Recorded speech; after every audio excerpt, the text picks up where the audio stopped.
Hey there, and welcome to Dating After 50 with Robin and sometimes Julie. I'm Robin, your host, your hype woman, and your trusted guide through the wild world of dating later in life. Whether you're single, newly divorced, or just out here raising your standards, we're talking real conversations, real questions, and real life dating stories. Before we dive in, I want to shout out to our sponsor, Bee Cocoa Candles, non-toxic, hand-poured goodness that we love. You know, we don't like toxicity in our dating or our candles. And these candles are clean, cozy, and made with love right here in Illinois. You can shop them online at beecococandle.com or visit their adorable store in Geneva, Illinois. Tell them Robin sent you. All right, let's get into today's episode. Now, I'm flying solo this week, but you're in good hands, and I have got your questions, your heartbreaks, your hopes sitting right here with me.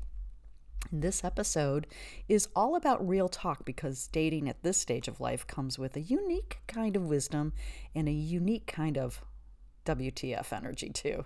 So let's dive into some listener questions that I know so many of us can relate to. And here is the first question. I have been talking to a guy for a couple weeks now. Things are good. I like him. I want to meet him. But when I suggest getting together, he just says, life is really busy right now. I've offered multiple options, some just an hour or two during the day, and I'm super flexible because his schedule is more demanding. But I'm not sure what to do at this point. How do we transition out of the talking phase? Okay, well, let's start here. First of all, you're not doing anything wrong. In fact, you're doing everything right. You're being intentional, you're making space, you're communicating your interest, and honestly, that's refreshing. Here's the thing though.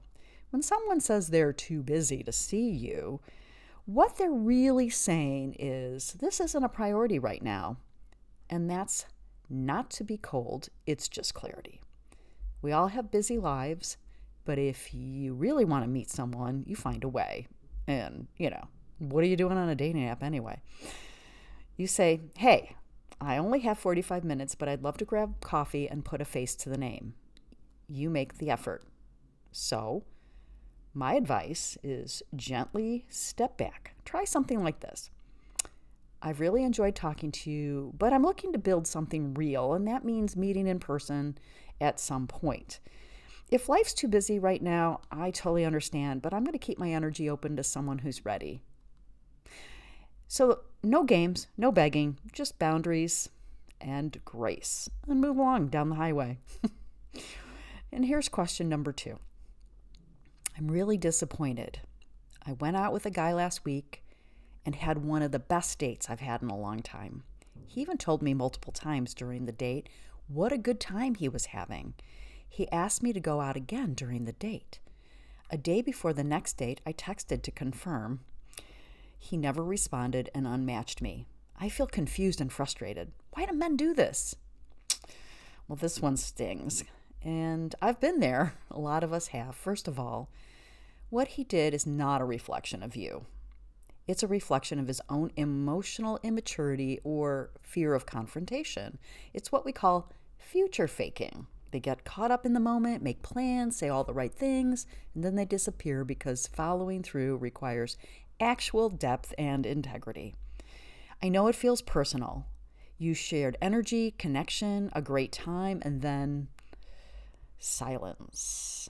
But that kind of man is not your match because ghosting is not what emotionally available people do. So let yourself feel the disappointment, but don't let it define your worth. You showed up honestly with openness, and that, my friend, is a flex in this world. Now, here is a bonus question. A little off topic, but are there even any good men out there? Oh, gosh. All right, let's all take a deep breath because this one does hit home. Yes, there are good men out there.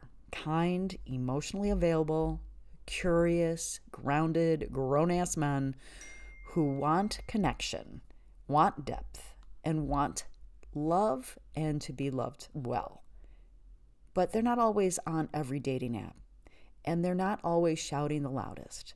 You may have to wade through a few disappointments, or a lot, to find them, but don't let the heartbreaks fool you into thinking they don't exist. Because here's what I believe.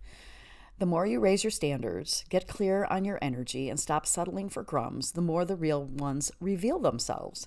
And you're not crazy for still believing in love. You're not naive for hoping. You are brave. And the right man will not make you question your value. He will reflect it back to you. So here is a little suggestion. If you're feeling a little hopeless, go take yourself out on a date. Don't wait. Take yourself out to somewhere nice, do something fun, maybe go bowling, maybe shoot some pool, do whatever it is that resonates with you. And treat yourself as you want to be treated. Dress yourself up, take yourself out to a nice place, do whatever. But treat yourself well, because remember, the more you treat yourself well, the more other people will treat you well. And thanks so much for tuning in tonight for Dating After 50. If this episode spoke to you and made you laugh or just reminded you that you're not alone out there, share it with a friend and leave us a review and subscribe so you never miss a moment. And of course, big love to our sponsor, Be Coco Candles, your go-to for non-toxic, beautiful candles that bring calm to your space and light to your heart. Visit them at becococandle.com or stop by their shop in Geneva, Illinois. And until next time, remember, you are never too old, too late, or too much to find the love you deserve. I'm Robin, and this has been Dating After 50. See you next time.